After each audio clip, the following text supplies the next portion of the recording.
La semaine dernière, un abonné m'a écrit pour me dire qu'il avait vu la vidéo de Charles Damourède en compétition et qu'il se retrouvait pas mal dans les difficultés qu'avait eu Charles, en me disant en gros, bah moi mes compètes c'est exactement pareil. Du coup j'ai demandé à Charles s'il serait d'accord pour que je puisse utiliser des plans de sa vidéo pour les analyser du point de vue d'un préparateur mental et que vous puissiez vous y retrouver sur certains plans et vous améliorer pour vos prochaines compétitions. Si c'est un concept qui vous plaît et que vous avez envie de le voir de nouveau sur la chaîne, le meilleur moyen de le faire, c'est de laisser tout de suite un pouce bleu et de vous abonner. C'est le meilleur moyen que j'ai pour savoir si les vidéos et les concepts de vidéos vous plaisent.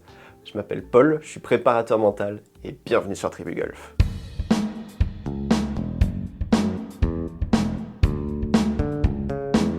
Ok, c'est parti tout de suite avec la première étape de la compétition, pour moi qui est un des moments les plus importants. Si vous regardez mes vlogs, vous en êtes probablement rendu compte. L'intention qu'on met dans la partie, ce que j'appelle l'objectif de la partie, est hyper important. Il est non seulement important dans son choix, ce qu'on va viser, mais aussi dans sa formulation. Un bon objectif, il a quelques caractéristiques, il est positivement formulé, et c'est surtout quelque chose sur lequel on a le contrôle, quelque chose sur lequel on peut porter son attention. Donc on va voir comment Charles donne son objectif de la partie. Pas très bien en ce moment, voire vraiment même pas bien du tout. Je joue jamais, je joue rarement. Donc voilà, en général je joue un peu partout. Donc l'objectif ce sera de jouer 32. Donc là déjà ça commence bien, c'est-à-dire que, bon après, voilà, il y a quand même quelque chose qu'il faut garder à l'esprit, c'est que Charles là il fait une vidéo, donc bon, il va peut-être dire un peu plus de trucs que ce qu'il dirait en compétition, mais il n'empêche que ça peut arriver à pas mal de gens de faire ça, de discuter avec le starter ou avec ses compagnons avant le début de la partie. Donc voilà, quand il commence d'entrée de jeu par dire « En ce moment, je joue vraiment pas bien, je joue vraiment pas beaucoup », après c'est pour justifier son objectif. Mon handicap en fait. Ça peut paraître bête comme ça, en général on veut toujours bien faire, mieux faire, etc. Là si je joue au-dessus de 30 en net, ça sera bien. Donc 13, 30, 61, 85, entre 85 et 90 quoi. Allez, on verra les amis. Je suis trop content d'être ici en tout cas. Donc là, voilà, son objectif en termes de score il est fixé, il veut jouer à peu près 30 points net, donc ça veut dire 6 au-dessus de son handicap, c'est-à-dire 85-90. Donc en soi, est-ce que c'est un bon objectif ? Disons que ça pourrait être un objectif, un premier objectif guide, mais ça peut pas être le seul objectif de la partie. Pourquoi ? Parce que le score, on n'a pas le contrôle dessus. Pourquoi ? Parce que simplement, si je slice une balle, elle peut être en limite et je prends 2 points, ou je peux la retrouver et je prends 0 points. Donc au final, le score n'est pas un bon outil de mesure pour une partie en elle-même. Et vous allez voir que dans tout le reste de la vidéo, ça pose un certain nombre de problèmes en plus de ça. Mais là, le fait vraiment que son objectif soit basé sur le score et sur rien d'autre, pour moi, c'est grandement insuffisant. On va avoir des pistes juste après.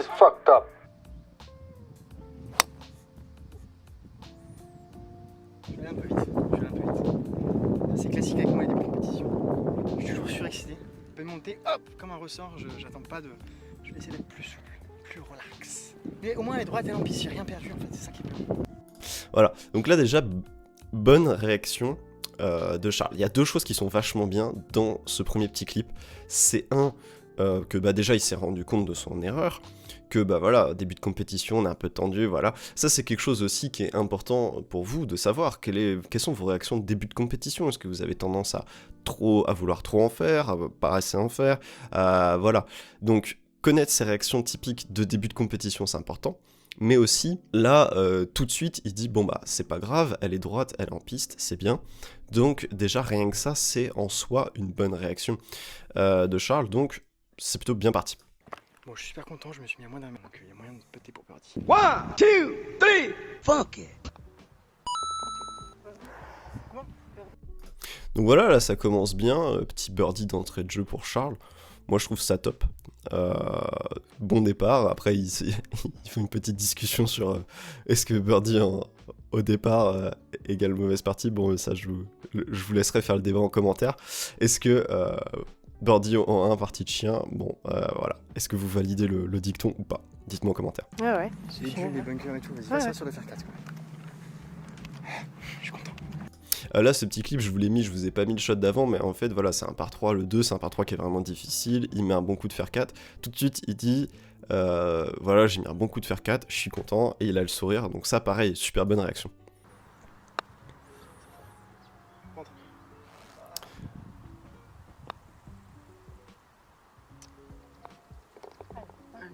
Pour une fois, je suis sur le green en 1 ici. 3 potes, ça fait un peu mal. C'est comme ça. Allez, c'est parti, trou numéro 3. C'est faute. Je suis dégoûté, mon pote. Ouais, c'était le précédent. Je joue le prochain maintenant. Donc là, voilà, je vous ai mis ce petit clip-là parce que, bon, il met un super coup de fer 4, il l'a dit lui-même au début. Après, il fait 3 putts, bon, début de compétition, ça arrive, d'où l'importance de passer pas mal de temps sur le putting green. Je sais pas si c'était le cas de Charles avant cette compétition ou pas, mais c'est vrai voilà, là en l'occurrence, on voit toujours mal les pentes à l'écran, mais je pense que c'était un 2 putts qui était prenable, c'est pas grave, ça arrive. L'important par contre, c'est que ça n'empiète pas sur le reste de la partie. Et là, on voit déjà quelque chose qui devrait pas arriver quand on commence à bosser son mental. C'est vraiment, là je vous ai les laissé dans l'ordre en fait, quand je vous mets les coups de fer, bon il tape un super coup de fer sur le départ du trou d'après, mais il revient sur son 3 putts après avoir tapé son coup de fer, et ça c'est vraiment quelque chose qui ne doit pas arriver.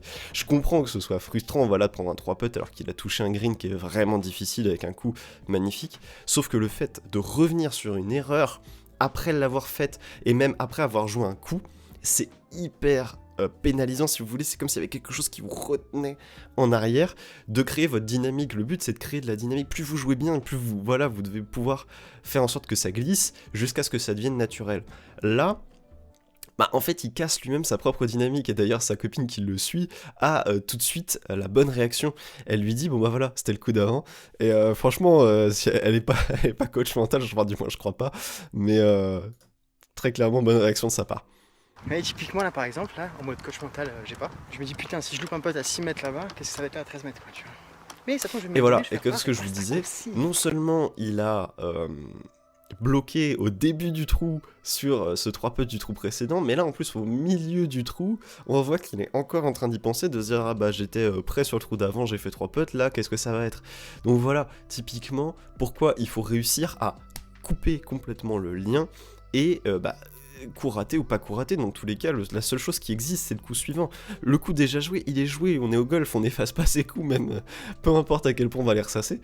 Par contre, le coup suivant reste à jouer, donc à moins d'être 100% focus sur le coup à jouer, bah tout le reste, on n'a pas le contrôle dessus. Donc voilà, peut-être une première piste d'amélioration pour Charles dans son intention de partie. Là, on voit que c'est quelque chose qui a l'air de pas mal l'embêter. Donc après, je vous l'ai mis. Il fait quand même son par, il prend un bon 2 putts, on voit qu'il est content de lui. Je suis content parce que malgré un premier putt, encore une fois pas très bien dosé, le deuxième j'avais vraiment confiance dans la ligne, donc je me suis dit là, si je la tape, elle ira. Donc c'est cool quand c'est comme ça. Allez. Donc, je suis content, belle approche. Donc là, faire un petit truc pas mal. je vous mets un petit enchaînement, mais c'est réjouissant. Vraiment ça joue bien quoi. Là on sent qu'il est content de lui, il a le smile. Et là pour birdie, je trouve que c'est pas pété. Enfin, je vous le mis à l'écran, mais je trouve vraiment que ça se voit que c'est un putt qui est pas pété. Et ça, les putts pour birdie pas pété, vous pouvez pas imaginer, quel que soit le niveau, à quel point c'est vrai. Sur le tour, je discutais avec le PDG de Spider Golf, donc du coup qui a des stats, même de joueurs qui sont professionnels, et le taux de transformation à distance égale pour birdie est largement inférieur à la même distance avec les mêmes joueurs, le même putt pour le par. Donc ça c'est pareil, c'est quelque chose qui se bosse. Moi j'en avais parlé avec une de mes joueuses qui avait du mal, pareil, à aller chercher les birdies au putting, et du coup on avait fait ce qu'on appelle une modélisation. C'est-à-dire qu'en gros je lui ai demandé mais quand tu puttes pour le par, tu puttes comment? Là il faut que tu sauves ton par, tu puttes comment? Elle me dit moi j'aime bien quand ça rentre fort quoi, faut y aller. Et je lui dis quand tu puttes pour birdie, fais quoi? Elle me dit ah non, quand je putte pour birdie, faut surtout pas que je fasse 2 putts. Je putte si ça rentre tant mieux, sinon c'est 2 putts.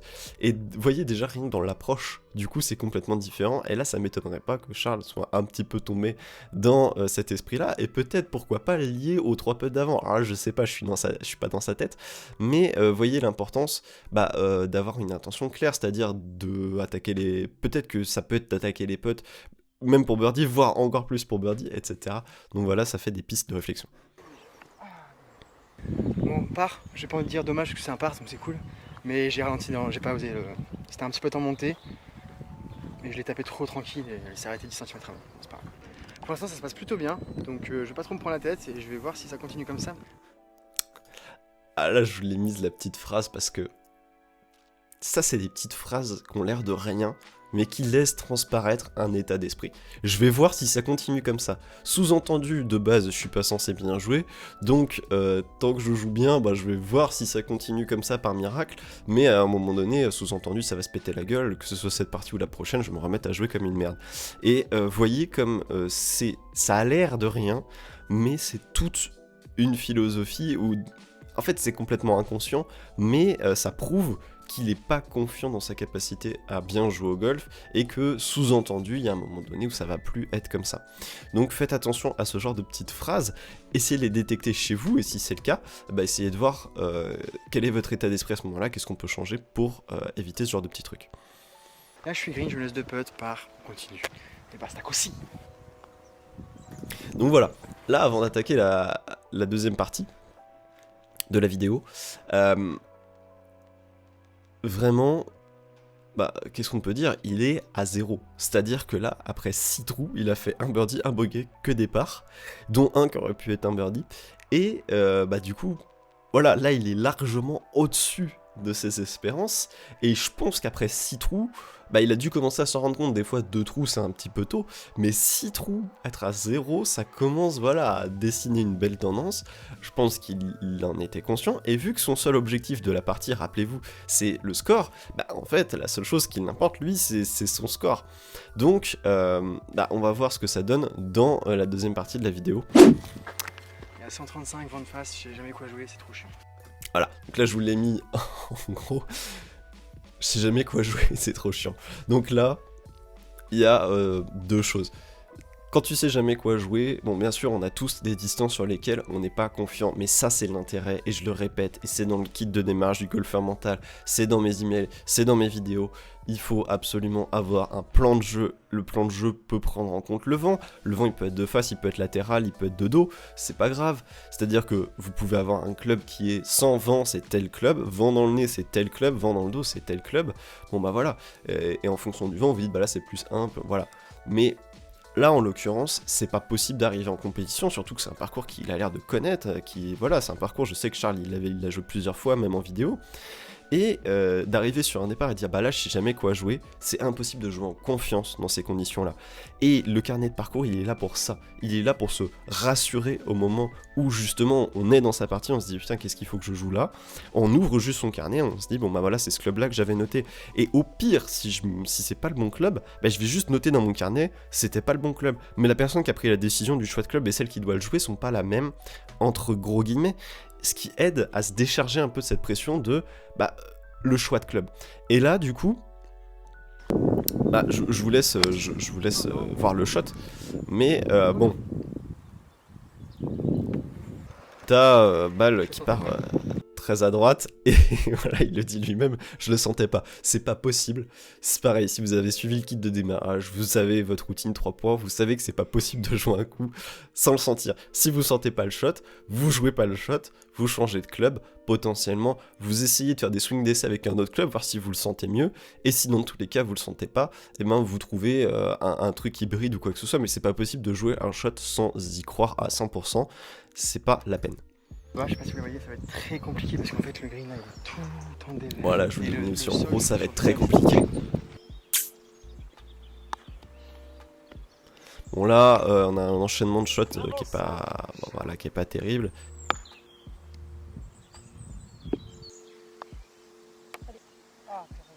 Et en plus, c'est vrai que ce parcours-là, pour ça, a l'air d'être très très difficile, c'est-à-dire que c'est à la fois sec et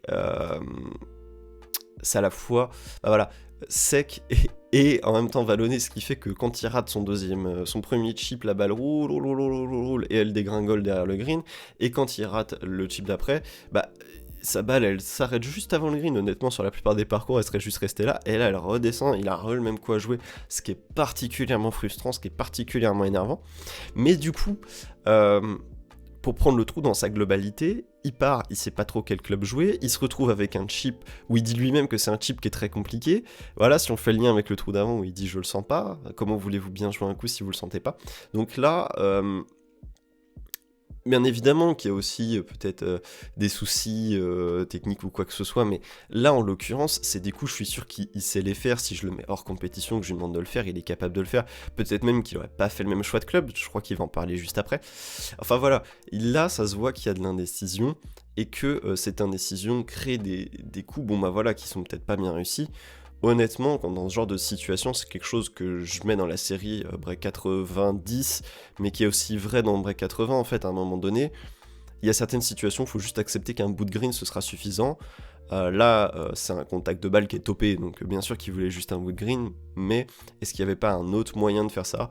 Peut-être, peut-être pas, honnêtement, j'en sais rien. Mais là... c'est-à-dire que suite à sa partie qui se déroule bien, il est très probable qu'il soit un tout petit peu tendu. Un tout petit peu tendu, on sait ce que ça donne, ça peut être une petite top, ça peut être une petite gratte. Et là, en l'occurrence, bon bah voilà, c'est ce qui s'est produit autour de ce green. Il s'en sort avec un quadruple bogey. Honnêtement, ça arrive, ça veut dire qu'il est plus 4 après 7 trous. Honnêtement, ça reste largement au-dessus de son niveau. Mais c'est là qu'il faut voir la réaction qu'il a. Bon les gars, je viens de faire quadruple sur un trou. Mais bon, c'est pas grave, c'est du net, c'est du Stableford. Donc en soi, on s'en fout. On n'est pas là pour le stroke, on est là pour le net. Donc j'oublie tout de suite le score. Et je passe à autre chose. J'ai quand même mal d'écrire 7. Voilà, donc là je vous ai laissé le clip en entier parce que on sent qu'il y a un espèce de combat intérieur. D'un côté il dit je m'en fiche, c'est pas du stroke, c'est du net, donc son plus 4 va se transformer en plus 3 sur la carte ou en plus 2 selon s'il avait un coup rendu ou pas. Mais vous voyez, encore une fois, la seule chose qu'il a, c'est le score. Son seul objectif de partie, c'est le score. Donc quand ça se passe mal et que le score est pas bon, bah du coup, il a rien à quoi se raccrocher. Et quand ça se passe bien et que le score est bon, bah c'est cool, le score est bon. Mais encore une fois, il y a rien auquel se raccrocher. Et ça va être un problème, vous allez voir dans la suite de la partie. Encore une chose, je sais pas si vous avez noté, mais il dit... je suis pas là pour le stroke, je suis là pour le net. Donc ça veut dire que il est pas là pour jouer au golf en fait, il est juste là pour sortir un score. Donc ça peut poser problème, vous allez voir également par la suite, bah si, encore une fois, si le score va pas, qu'est-ce qui va? Franchement, j'ai hésité à jouer un putt, mais il y avait tellement de petites herbes. Donc là, même chose qu'avant, hein. Il revient sur un coup qui a déjà été joué, qui a déjà été Il y raté. avait tellement de petites herbes entre ça. Mais je suis d'accord avec lui, c'était très probablement un coup infect à jouer. Et après, tout est en vert. Et voilà, je savais qu'il fallait que je fasse un wedge. sans avoir le coup sous les yeux, je vais rien dire. Je viens de faire un super bois 3 sur un. Donc là, il dit je viens de faire une super mise en jeu, c'est tout ce qu'il faut retenir. Honnêtement, c'est pas mal, il y a l'idée, hein. C'est clairement le genre d'attitude qu'il faut avoir. Bon, voilà, là, il rate un peu son gap wedge. Et en fait, quand on est à gauche, le green est moins long. Donc il y a des chances que je sois derrière le green. Je me retrouve encore avec Et un là, wedge hyper je vais encore me retrouver avec un wedge hyper Ouais, compliqué à faire. Est-ce que vous voyez pas un léger schéma se répéter? Sachant que là, je rappelle, c'est deux trous qui se suivent. Il arrive, il dit j'ai un coup compliqué, il fait un chip qui est pas ouf. Il arrive sur le trou d'après, il dit oh j'ai encore un chip qui est super compliqué. Est-ce que vous vous doutez que dans son cerveau, il y a quand même un lien qui se fait? Ok, donc le dernier wedge raté, le dernier wedge compliqué, tu l'as complètement raté, t'as fait quadruple bogey. Là t'arrives, tu vas avoir la même chose si ce n'est pire. Qu'est-ce que tu vas me faire, Charles?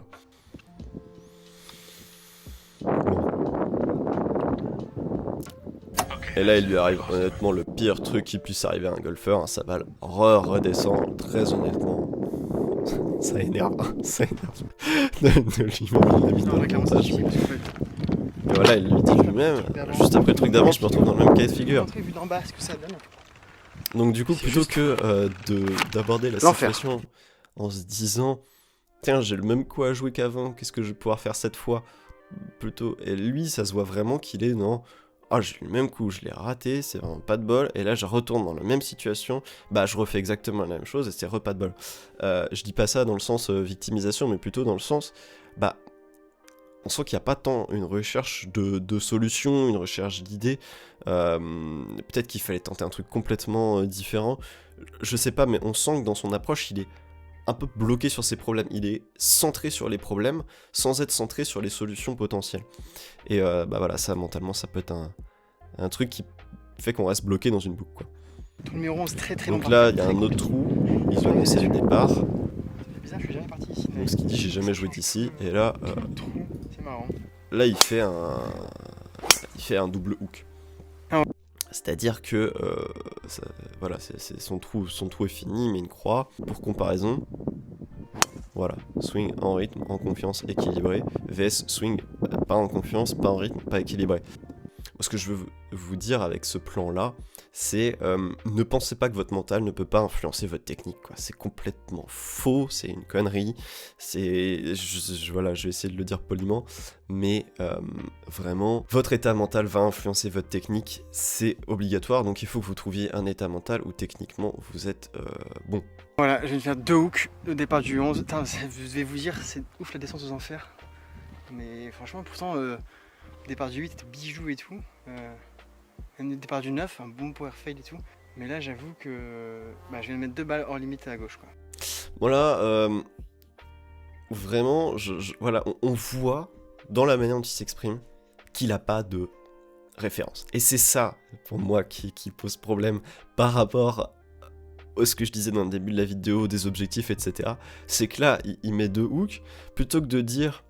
si son objectif par exemple c'était de faire de jouer comme il disait au début, on va essayer de jouer cool, on va essayer de jouer en rythme, on va essayer de jouer relax, là force est de constater que soit il en a pas conscience parce qu'il s'est pas entraîné à avoir conscience de ce qu'il est en train de faire, auquel cas du coup c'est un travail, moi ce que j'appelle c'est le mental technique, quoi, c'est-à-dire avoir conscience de ce qu'on est en train de faire, avoir conscience de ses facteurs de réussite, etc. Et là en l'occurrence, soit il en a aucune idée, et du coup c'est ça qu'il faut qu'il bosse, c'est la conscience de ce qu'il vient de faire sur ses coups, parce que là très honnêtement ses drives en rythme et ses drives pas en rythme ils se ressentent pas du tout, et pareil au niveau de l'équilibre, et donc peut-être une piste ça aurait été de mettre ça dans les objectifs. Bon les amis, la compète, on va se dire que là mettons la compète elle est pas morte, parce que c'est du net, on va essayer quand même de se battre sur 12, 13, 14, 15, 16, 17, 18, 7 trous quand même, on peut faire des trucs bien, mais au pire on se dirait que c'est un vlog normal.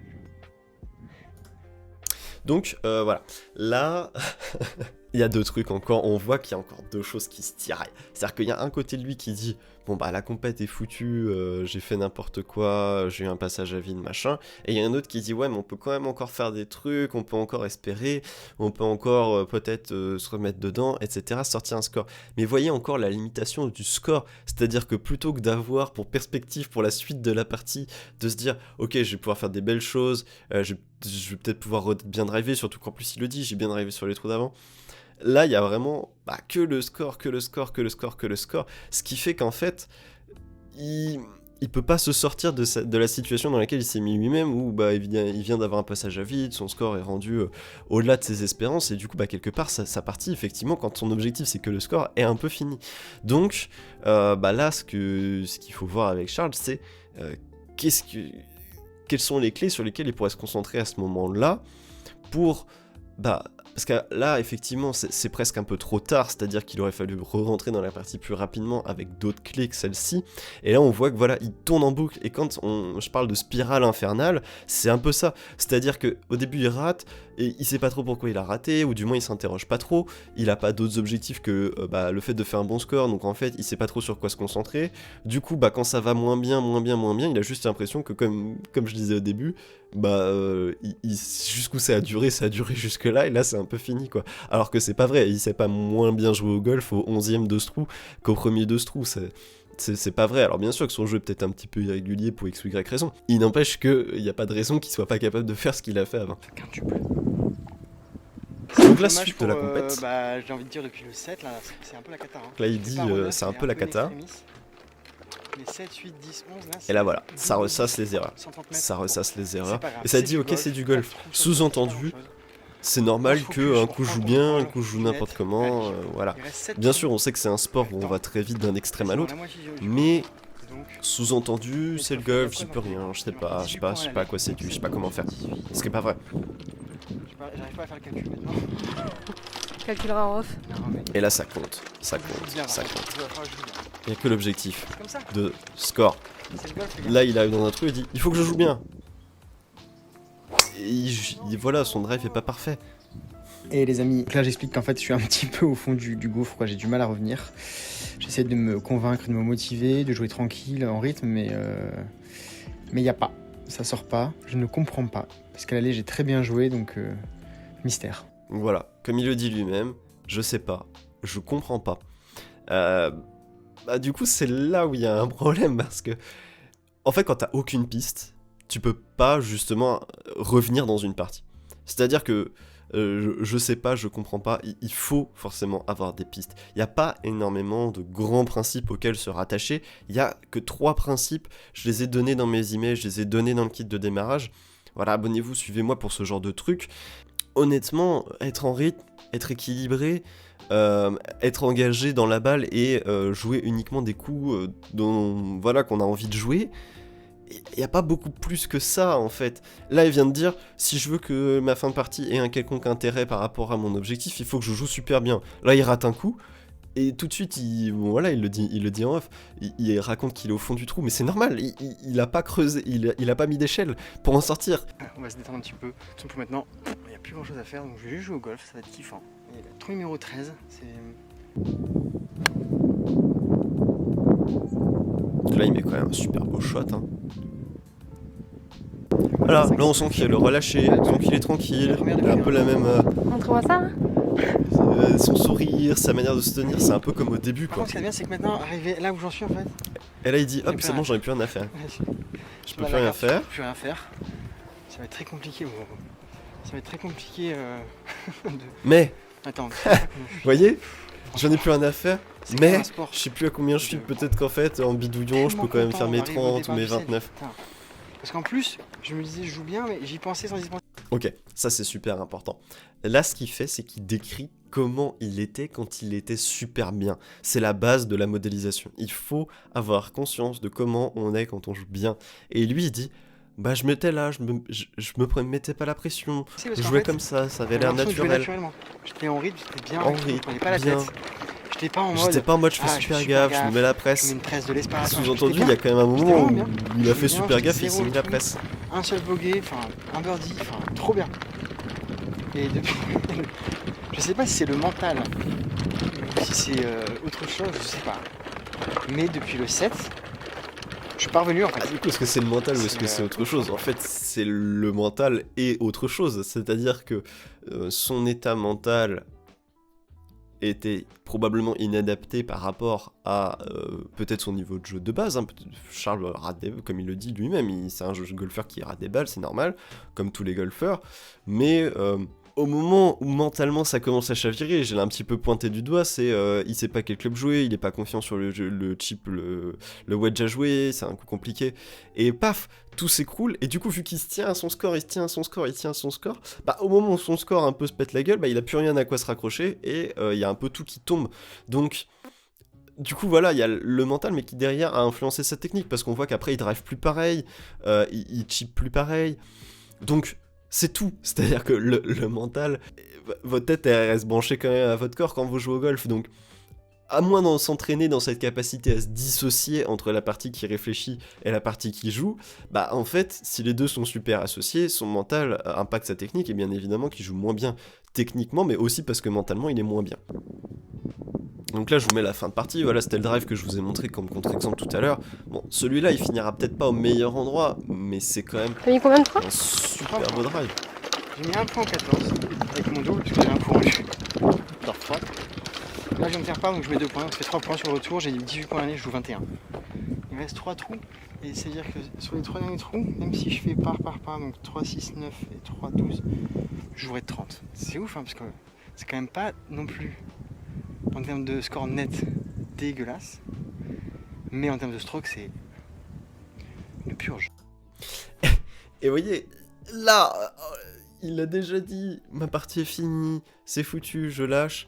Et là, 4 ans plus tard, alors qu'il y a encore eu des trucs où sa partie pas super repartie, il est encore là avec sa carte de score en train de compter, voir s'il peut quand même faire ses 30 ou pas.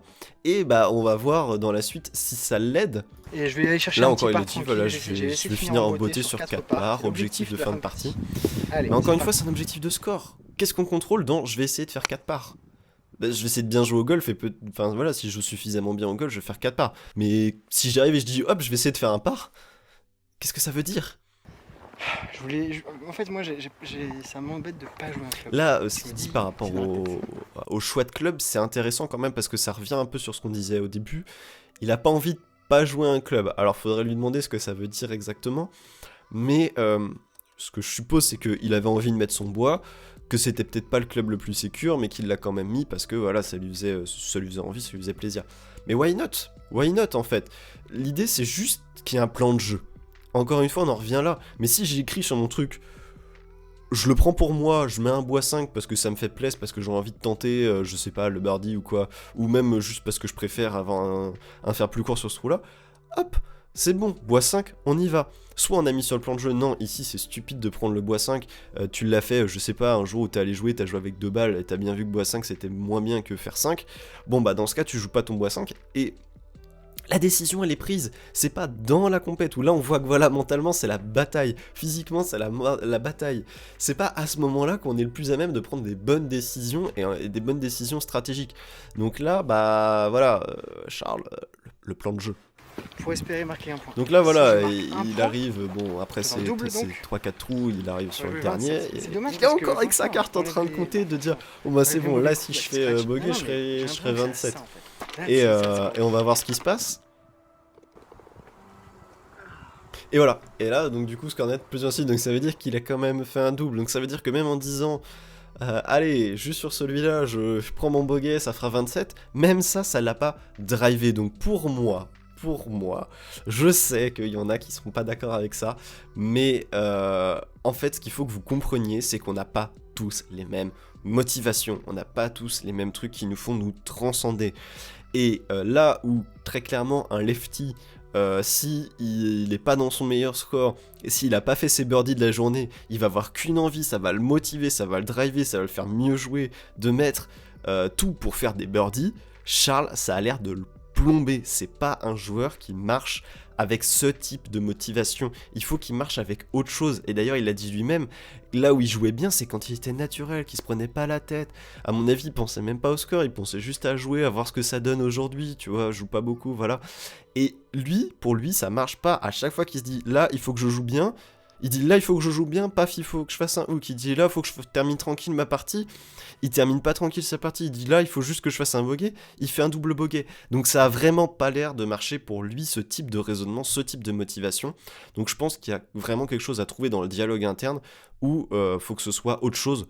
Donc voilà, là j'ai laissé la carte de score pour qu'on puisse la regarder ensemble vite fait, et de toute façon je vous invite à regarder la vidéo en entier de Charles si vous ne l'avez pas vue, parce que la qualité du vlog est top, et puis le parcours est magnifique, enfin honnêtement n'hésitez pas à la regarder en entier, mais donc on voit vraiment les 6 premiers trous, bon bah voilà, où il joue scratch quoi. Le moment où ça dégringole quoi, il fait sa première croix, après il fait un triple, après voilà, il sauve un par au 9 comme il le dit un peu in extremis, et puis après c'est redouble, recroix. Donc on voit vraiment c'était super, paf, il y a un truc qui l'a chanté, et après ça a enchaîné. Et ça c'est ce que j'appelle créer de la dynamique, c'est-à-dire que quand on joue bien, qu'on sait comment on fonctionne, on arrive à créer de la dynamique, c'est-à-dire que plus on joue bien, mieux on joue, et quand on joue mal, on arrive à se maintenir jusqu'au moment où la machine repart. Mais quand on joue bien et paf, il y a un truc qui pète, ça veut dire qu'on n'arrive pas à se créer suffisamment de dynamique et qu'on se casse sa propre dynamique. Et là, en l'occurrence, je pense qu'on a montré un peu bah voilà, ce qui l'a fait dérailler. Et bah du coup, ce serait intéressant de creuser avec lui qu'est-ce qu'on peut faire pour pas que ça redéraille, parce que ça va réarriver dans des parties qui se mettent à jouer super bien, puis qu'à un moment donné, paf, ça joue moins bien. Ça arrive à tout le monde, enfin je veux dire, même les pros, parfois ils sont dans une carte, ils jouent -4, et pouf, ils prennent un double bogey, mais ça veut pas dire pour autant qu'ils vont pas finir à -6. Donc c'est pas parce qu'on fait une erreur que derrière, la partie est finie, qu'il y a un gros trou comme ça. Donc je pense vraiment que pour Charles, il y a quelque chose à trouver sur le fait de réussir à sortir de ces trous, et en fait surtout à ne pas y rentrer. Et voilà, donc créer un peu plus de dynamique pour que justement profiter du fait qu'il jouait super bien au début et éviter de la chanter par la suite. C'était un petit peu particulier, il y a eu un gros passage à vide quand même, hein. Franchement un peu dommage. Franchement, donc voilà, je vous laisse écouter son je débrief. suis déçu sans être déçu parce que c'est du golf et que des compétitions, je vais en refaire 1000. Mais ça j'aime bien l'idée des compétitions, je vais en refaire 1000, j'en ai parlé dans ma vidéo comment je passe à un chiffre. Moi, je suis vraiment parti dans l'idée de faire 20 compètes en un été. C'est-à-dire qu'en fait, chaque compète était pas importante. Je savais que j'allais en faire, pas 1000 du coup, mais 20 dans l'année. Donc si j'en foirais une, pouf, c'était une des 12 qui, dans tous les cas, allait à la poubelle. Donc ça, je trouve que c'est une idée qui est assez puissante et qui, pour pas mal de gens, pourrait aider. Donc n'hésitez pas à vous l'approprier, celle-là. Mais quand tu es dedans, quand tu es dans l'instant présent et que tu joues, franchement, j'avais l'impression de vraiment bien jouer. C'était pas exceptionnel, j'avais pas une frappe de balle de l'espace, je suis un 12 handicap, je suis un 12 handicap. Voilà, là, il y a un truc. Ah, ça me fait mal. Ça me fait mal à chaque fois que je l'entends, à chaque fois que je le vois, mais... Ah Il dit ouais, j'étais là, j'étais en train de bien jouer, je le sentais. Déjà, t'as pas à t'excuser d'avoir senti qu'à un moment donné tu jouais bien au golf, parce que carrément tu jouais bien au golf, et c'est une vérité, c'est factuel. Je veux dire, t'as joué 0 sur ces 6 premiers trous, donc ça veut dire que tu as le niveau de jeu pour être capable de le refaire, et de le faire de plus en plus souvent. T'as le niveau de jeu pour être capable de choper des greens en régule, pour même aller choper des birdies, en plus tu peux être plutôt bien. Enfin voilà, il y a des trucs comme ça, et tout de suite il se casse lui-même en disant... Voilà, ma frappe de balle, elle était bien, elle était pas ouf. Je suis un 12 d'index. Et un truc qu'il faut comprendre, c'est que en tant qu'être humain, on fait tout pour se conformer à l'image qu'on a de nous-mêmes. Ce qu'on appelle le niveau de l'identité, c'est le niveau le plus puissant de la raison. Et donc, quand vous répétez je suis un 12 d'index, quand vous dites aujourd'hui je vais jouer 30 points à Stableford, bah en fait vous ancrez ça et vous allez tout faire pour vous conformer à ça. Je sais que ça a l'air tordu, mais croyez-moi, vous allez avoir des parties, vous allez être super bien, et puis à la fin ça va foirer un peu, et paf, au final vous allez juste jouer votre index. Ou des parties vous allez jouer super mal, vous allez vous remettre à jouer, et paf, vous allez vous rapprocher de votre index. Et en fait, le fait de dire je suis scratch, mais en fait j'arrive à jouer scratch sur 6 trous, mais en fait je suis 12 d'index, encore une fois, ça casse la dynamique, ça casse la possibilité de se dire en fait peut-être que je vaux mieux que ça, peut-être que je peux faire mieux que ça qu'en termes de score. Voilà. Arrêtez de vous accrocher à ce que vous êtes classé comme index actuellement, c'est un truc qui est indicatif, on s'en fout l'index. La seule chose qui compte c'est combien vous êtes capable de jouer sur 18 trous et quel plaisir vous y prenez quoi. Le reste on s'en cogne. Et si vous baissez combien vous jouez d'habitude, vous allez baisser votre index. Donc voilà, ça sert à rien de revenir sur votre index. Mais mon début de partie était canon quoi, tu vois. Franchement, mis à part un mauvais putt au 2 et un birdie manqué entre guillemets au 5, sur les 6 premiers trous, sur le premier tiers de partie, je fais 0 erreur quoi. En tout cas, moi je me suis bien amusé quand même. Allez les amis, j'espère que vous avez apprécié. Dites-moi ce que vous en pensez, dites-moi comment vous gérez le mental quand c'est la merde comme ça, en plein parcours, alors que tu es en train de faire une carte de l'espace et que tu te foires sur un trou. Comment vous arrivez à vous revenir dans le présent, vous ancrer dans le présent et pas trop faillir. Bon voilà, là, fin de la vidéo, Charles qui débrief. Pour moi, bah, là il y a un truc sur lequel il met le doigt qui est hyper intéressant, c'est que ces 6 premiers trous, ça doit être une base de travail. C'est là, j'ai sorti mon meilleur golf pendant 6 trous. Qu'est-ce qui s'est passé? Et il a dit, j'ai pas fait d'erreur. C'est ce qu'il dit. Donc du coup, ça veut dire qu'il y a peut-être quelque chose à aller chercher sur le fait de pas faire d'erreur. Qu'est-ce que c'est pas faire d'erreur? Est-ce que c'est pas faire d'erreur de club? Est-ce que c'est pas faire d'erreur de jouer alors qu'on n'a pas confiance? Est-ce que c'est pas faire d'erreur dans le choix du chipping? Moi je sais pas, c'est à lui de creuser pour lui-même. Mais là, en l'occurrence... Voilà, j'espère que la vidéo vous a plu. Si c'est le cas, n'hésitez pas à laisser un pouce bleu et à vous abonner. Et si vous voulez approfondir sur les concepts qu'on a vus dans cette vidéo, créer votre routine et mettre en échec les choses qui peuvent vous plomber en compétition, vous pouvez retrouver toutes les informations dans le kit de démarrage du golfeur mental. C'est un petit cours que j'ai pris le temps de créer, complètement gratuit, pour les golfeurs qui veulent s'initier tout simplement au mental. En y étant abonné, vous recevrez également chaque mercredi un email de ma part avec un concept décortiqué ou une anecdote, et vous pouvez répondre à mes mails pour me poser des questions sur le mental. Voilà, c'est tout pour moi. Je vous dis à la semaine prochaine pour une nouvelle vidéo. Allez, ciao!